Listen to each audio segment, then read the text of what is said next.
भगवान जब पहली बार रास करने जा रहे थे ना, तो एक लीला हुई जो ये दर्शाती है कि रास लीला में काम कहीं भी नहीं। और पहली चीज तो इसमें काम देखना ही सबसे बड़ा पाप है। क्यों? क्योंकि ये कोई साधारण लीला नहीं है कि लड़का लड़की नाच रहे हैं। कौन नाच रहा है इसमें? भगवान। ये कैसे भूल रहे हैं आप?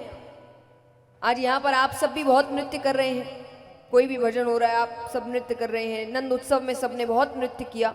मान लीजिए जब आप नृत्य कर रहे थे अचानक से बीच में भगवान आ जाते, कैसा लगता आपको? बताओ कैसा लगता? बहुत अच्छा लगता है या पीछे हट जाते, अरे पराया मर्द आ गया? अच्छा लगता। आपका भगवान के साथ नृत्य करना भक्ति और उनका नृत्य करना काम कैसे हो जाता है?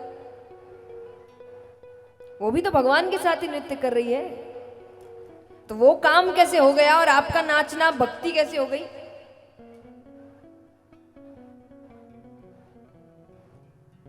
और भगवान ने रास लीला यानी नृत्य ही क्यों चुना, इसके पीछे भी कारण है। आज जब व्यक्ति सबसे ज्यादा खुश होता है, बहुत खुश, माने उसकी खुशी उसी से संभल नहीं रही, तो क्या करता है? नाचता है। उसका शरीर ही उसको संभाल नहीं पा रहा, तो उसका शरीर नाचने लगता है जब वो बहुत खुश हो जाता है। तो व्यक्ति सबसे ज्यादा खुश कब हो सकता है? जो भगवान के साथ होता है। सत्य चित और आनंद यानी असली आनंद भगवान है। तो जब व्यक्ति सबसे ज्यादा आनंद में होता है वो नाचता है। और दुनिया में सबसे ज्यादा आनंद ही आपको तब महसूस हो सकता है जब आप भगवान के करीब है। तो इसीलिए भगवान ने, जब गोपियां भगवान के साथ होती थी तो वो इतनी प्रसन्न होती थी कि वो नृत्य करती थी। और इसीलिए रास लीला हो। अब यहां पर फिर भी, क्योंकि कहते हैं ना भगवान को पता है कि सांसारिक व्यक्तियों को समझाना इतना आसान नहीं है, तो एक और लीला सुखदेव जी बताते हैं कि जब भगवान पहली बार रास करने जा रहे थे तो वहां पर कामदेव आते हैं। कामदेव आते हैं तो भगवान ने कहा कि आप क्यों आए हैं, क्या कारण है? उसने कहा मुझे आपके साथ युद्ध करना है। युद्ध मतलब नहीं, लड़ाई नहीं। कामदेव अपने बाण चलाएंगे, परिस्थितियां पैदा करेंगे कि भगवान काम में पड़ जाए।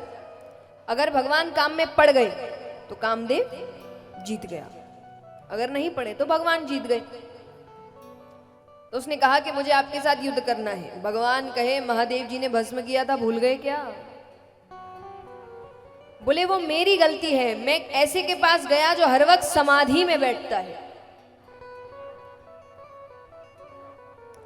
तो भगवान कहे तो कोशिश तो तुमने राम अवतार में भी की थी। बोले तब आप मजबूर थे,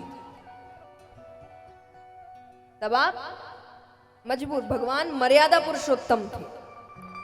श्री राम की मर्यादा कितनी थी पता है? श्री राम इतनी मर्यादा में थे कि अपनी पत्नी के अलावा हर स्त्री को या तो माता के रूप में, या तो बहन के रूप में, या तो बेटी के रूप में देखे। वो इतनी ज्यादा मर्यादा में थे, इसीलिए उनका नाम है मर्यादा पुरुषोत्तम। मैं बार बार कहती हूं, जब लोग आकर कहते श्री राम ये कर सकते थे, श्री राम वो कर सकते थे, नहीं कर सकते थे।